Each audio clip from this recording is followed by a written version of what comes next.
Hey everyone, welcome back to my channel and welcome to another episode of Cougar Tales. So this one I can actually post on YouTube because it's not that bad. But I actually met somebody the other night, which is today's Saturday, and I met him Wednesday night. I went to Still Austin to have some pours of some very rare bourbon that they had because they're celebrating their 8th year anniversary as being a distillery. But anyways, so I'm standing in line to get a drink and I look over and this guy smiles at me and I don't think anything of it. He just looks friendly. So I go ahead and order my drink and I sit down and there's a band getting ready to perform. They've set up, so I'm just hanging out waiting for them to perform and drink my drink. So I look behind me and he's sitting behind me and he looks like a rocker. I mean, he's got dark hair, you know, he's dressed like a rock star. So he goes up and he looks at the stage, at the setup, and then he comes back. So then I just asked him, you know me, I'm an extrovert, so I don't have a problem making conversation with people. So I turn around and he's still smiling, so I can tell like he wants to talk. So I just turn around and I asked him, I was like, hey, are you in the band? And he goes, no, I'm not in the band. He goes, I'm in a band, just not this band.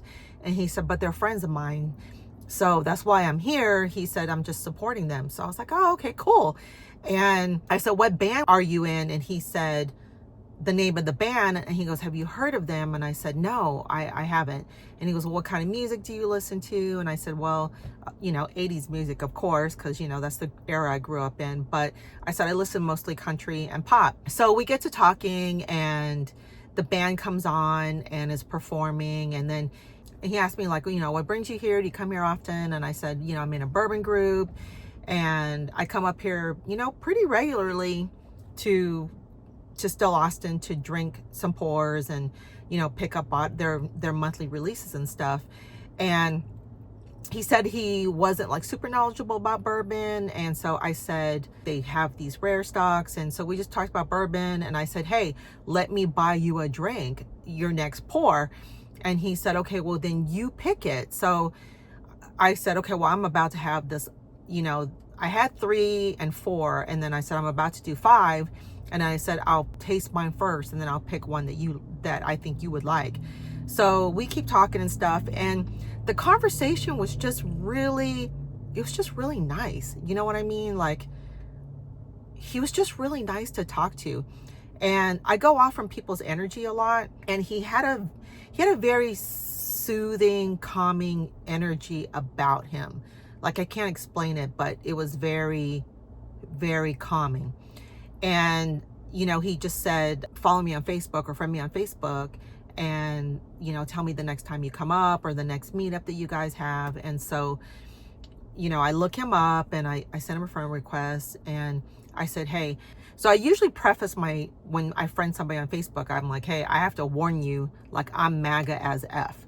So he said, oh, that's okay. He goes, me too. And I'm like, what? We're like soul brother and sisters. You know what I mean?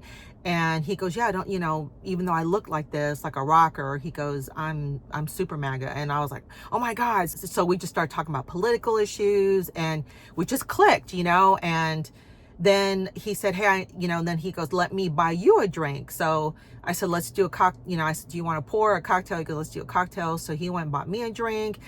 And then he said, hey, I'm inviting a friend of mine to come hang out. And so we just keep talking. And I literally stayed there like way too long, like probably an hour and a half longer than I should have. And I totally missed the window to get my Vietnamese takeout, but it was totally worth it. And then when his friend showed up, I met his friend. And then I said, hey, like I have to go home because I had an hour drive home. And he said, let me walk you to your car. And I was like, no, you don't have to, because it's always kind of awkward sometimes. So he goes, no, I want to, you bought me a drink. He was very gentlemanlike. So like he went to give me, like, I thought he went to give me a hug, but he might have gone to give me a kiss. I'm not 100% sure, because I just went for the hug and he ended up kissing me like on the side of my face and my hair. And I was like, shit, that was super freaking awkward. But he was just really nice. And of course, you know, he texted me that evening and said, hey, it was really nice to meet you tonight. And I didn't read it because I drove home and I like ate a 20-piece chicken McNuggets and then fell asleep because I had to go to work the next day. But I woke up the next morning and I said, hey, you know, of course I responded. I said, hey, it was great meeting you. Like, you know, I finally got home, ate some chicken nuggets, and I said, I missed my Vietnamese takeout window because some guy, you know, kept me there too late. And he said, what an asshole. And so, anyways, it's probably not going to go anywhere because he actually tours a lot. He just came back from Europe, and it kind of reminds me of that movie, The Idea of You, with Anne Hathaway. If you haven't seen it, it's really cute. But yeah, it was just, you know, it was just really cool to talk to him, and so it was just really nice. He lives too far away, and like his lifestyle and my lifestyle are, you know, don't really jive. But the whole story, or the whole point of this cougar tale, is one, I still have faith that you can meet people in person. Like I just met somebody in person a few days ago. And then two, to get out of your comfort zone, like start up a conversation with somebody you normally wouldn't. And one of the things we talked about is that neither one of us are afraid to go out by ourselves, which I go and I do stuff by myself all the time. And so two, start up a conversation with people you normally wouldn't start a conversation with. And then three, go out and do stuff by yourself.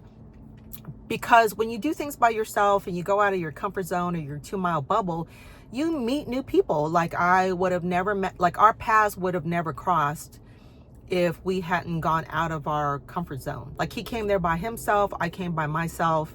I drove an hour to watch this rock band and have some pours, and he came to support his friends. So, you know, that's the point of this cougar tale, is just go out there and do things, meet people, mingle. I mean, that's the whole point of life, and you just never know who you're going to meet. So to be continued, and until next time, happy hunting.